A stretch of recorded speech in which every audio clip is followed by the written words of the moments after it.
Jangan sampai sampean bikin pengalaman kerja tapi tidak bisa apa-apa, teori nggak tahu, prakteknya juga nggak tahu, itu sama aja bohong gitu. Tapi pada waktu masa nanti interview ya, pada waktu interview kalau bisa sinkronkan antara CV sampean dengan pengalaman-pengalaman yang ada itu. Jadi pada waktu ditanya kan enak teman jawabnya, los.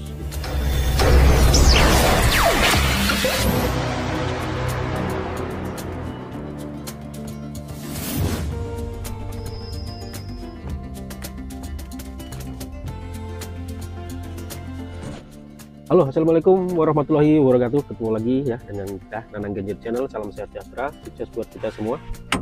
Di kesempatan kali ini saya ingin coba mereview lagi, menjawab salah satu komentar-komentar ya dari teman-teman semua ya. Bagian aja lah ya, nggak mungkin semua bisa saya jawab karena komentar sangat banyak sekali. Jadi sekarang ini mumpung saya lagi jam istirahat ya, jadi ingin coba menanggapi lah salah satu komentar yang menurut saya bisa saya jawab lah ya. Nah, komentarnya adalah seperti ini ya. Dengan komentar yang ini ya, intinya teman ini bertanya pada saya ya, dia mengerti teori-teorinya, prosedur-prosedurnya cara mengoperasikan HD, cuman dia tidak mempunyai pengalaman sama sekali ya, tidak mempunyai pengalaman sama sekali, entah membawa unit itu sendiri ataupun ikut senior, dia belum punya pengalaman sama sekali.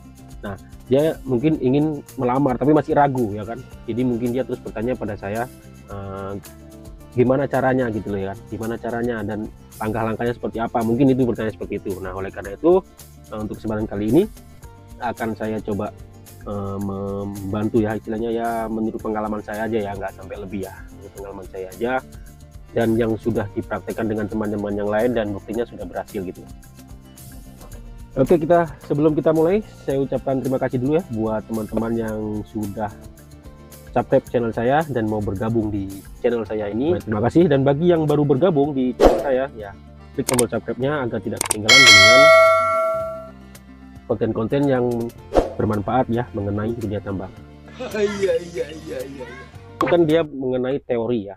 Teori dia pintar. Masalah teori itu siapapun bisa, kita bisa belajar lewat modul, bisa belajar juga lewat YouTube, bisa belajar lewat mana saja. Semua itu bisa sebenarnya. Semua orang itu bisa. Cuman, nah, praktek di lapangannya itu yang mungkin belum bisa. Karena di lapangan itu bukan yang kita pelajari, yang harus kita pelajari bukan hanya karena teorinya, prosedurnya, ya, bukan prosedurnya saja, bukan teorinya saja. Oleh karena itu, kalau menurut saya sih, saran saya sih alangkah baiknya utamakan dulu bisa membawa unit, gitu loh. Utamakan dulu bisa membawa unitnya. Masalah teori dan prosedur itu baru nyusul. Itu menurut saya. Itu dari segi antara teori ataupun prosedur tadi itu yang teman itu bilang dan prakteknya untuk menjalankan unit secara langsung ya. Nah, makanya kan ada istilahnya kan, kalau orang kita nggak bisa bahasa ya, kita nggak bahasa tapi kita belajar bahasa Inggris ataupun bahasa Cina ataupun bahasa Jepang, kita belajar. Nah, itu kan kalau kita belajar di sekolah itu seperti itu kan, baku yang ada. Tapi kalau kita langsung terjun ke lapangan, berkumpul dengan warga-warganya, dengan bahasa-bahasa aslinya yang di lapangan, itu akan jauh beda dengan yang kita ajari di sekolah. Sama juga halnya itu, teman-teman belajar dari segi teori, dari modul ya kan. Itu pasti ada kesamaan dan ada bedanya, lebih banyak bedanya daripada samanya. Oleh karena itu, mendingan alangkah lebih baiknya kalau kita sudah dikerja di tambang ya kan. Nah, yaitu seperti pengalaman saya dulu atau pengalaman teman-teman saya, curi-curi aja dulu, curi-curi bisa bawa satu kali aja dulu mancang. Dari sampean tuh naik ke unit itu kan duduk sebelahnya senior, duduk itu kan sampean sudah istilahnya sambil duduk itu sampean sudah insting, sampean udah ngomong, udah berbicara begini, oh ini seperti ini seperti ini. Itu belum sampean mancel sendiri ya, sampean perhatikan aja senior bawa seperti apa, 1 rit 2 rit, nah, seperti itu. Habis itu 3 hari kemudian ikut lagi, 2 kali aja sampean bawa, habis itu 1 kali aja sampean memancal 1 rit 2 rit, insya Allah nah, sampean tinggal belajar teorinya. Belajar teorinya banyak di YouTube aja ya kan, di modul, minta modul juga bisa. Teorinya sampean pelajari dulu. Nah kan, udah bisa praktek baru teorinya.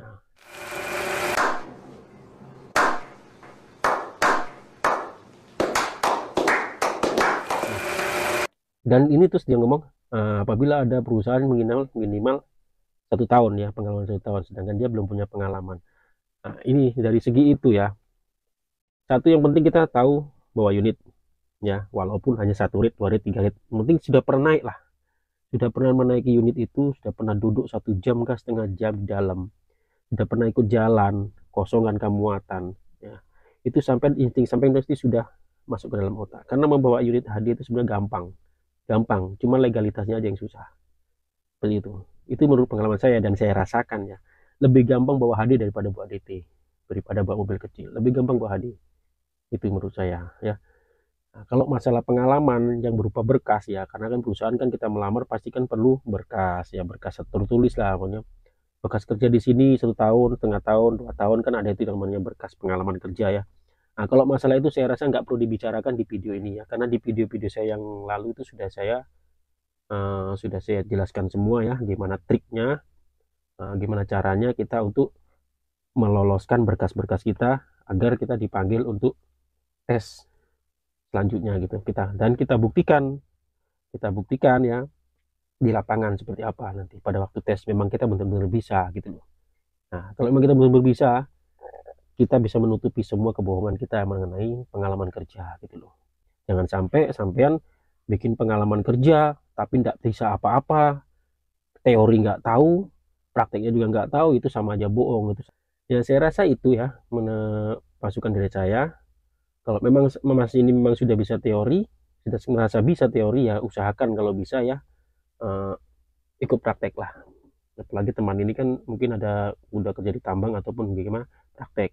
Tapi kalau memang teman ini mau apa yang mau tanya tadi ini, ya, memang mau nekat, monggo, enggak masalah, monggo mau nekat. Siapa tahu mau coba-coba kan, adu nasib, enggak masalah. Nah, kalau mengenai pengalaman kerja itu nggak ada, ya saya ikuti video saya yang lalu itu ada saya jelaskan. Dan kalau memang nggak mampu juga, ya tulis aja di CV sampean, pernah bekerja di sini, kan, dengan surat pengalaman kerja tidak ada, gitu aja gitu. Tapi pada waktu masa nanti interview, ya, pada waktu interview kalau bisa sinkronkan antara CV sampean dengan pengalaman-pengalaman yang ada itu. Jadi pada waktu ditanya kan enak sampean jawabnya, los gitu, lancar. Jangan sampai ya sudah, itu pasti curiga. Oke, itu saja yang dapat saya sampaikan, hanya sekilas saja, ya. Mohon maaf, ya, karena ya terkentang waktu karena saya sibuk kerja terus, ya, jadi nggak sempat lah kalau saya untuk menjawab pertanyaan-pertanyaan, komentar-komentar dari teman-teman semua. Waduh, mungkin nggak mampu jadi saya untuk mengetiknya. Oke, saya akhiri dulu, ya. Semoga bermanfaat, semoga bisa dipahami buat adik-adik semua. Jika ada komentar yang nggak bisa saya jawab, saya mohon maaf. Oke, saya akhiri dulu, ya. Terima kasih banyak, ya. Mohon maaf jika ada kesalahan dari kata-kata. Saya akhiri dulu. Assalamualaikum warahmatullahi wabarakatuh.